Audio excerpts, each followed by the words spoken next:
જામનગરમાં દુષ્કર્મના કેસમાં સેશન્સ કોર્ટે આરોપીને સજા ફટકારી છે।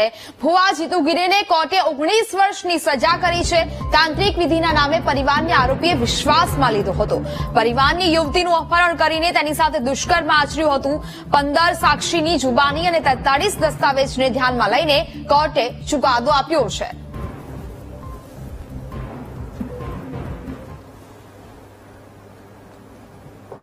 એવી છે કે 2021ની સાલમાં જયારે કોરોના કાળ ચાલતો હતો ત્યારે યુવતીના જે પરિવાર હતો તે રાતે ઝબકીને જાગી જતા હોય, તેથી ગામ લોકોએ કીધું કે તમને પિતૃ નડતર હશે। જેથી યુવતીના ફુવા દ્વારા કહેવામાં આવેલ કે મારા આગળ એક ભુવા છે કે જે પિતૃ નડતર દૂર કરે છે। જેથી તેના ફુવા ગામની વાડીએ લઈ અને ભુવાને લાવેલ હતા।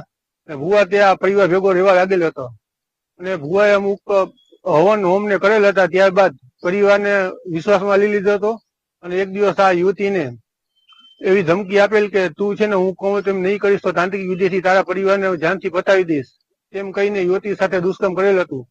ત્યારબાદ 18/6/2021ના રોજ ભુવો તેને ધમકી આપી અપહરણ કરીને રાજસ્થાન રહી ગયેલો હતો। ત્યાં પર તેની ઉપર 2-3 વખત દુષ્કર્મ કરેલ હતું। સજા ફરમાવેલ છે, તેમજ 20,000 રૂપિયાનો દંડ કરેલ છે અને સરકારને પણ જાણ કરેલ છે કે યુવતીને 2 લાખ રૂપિયાનું તમે કોમ્પન્સેશન આપો।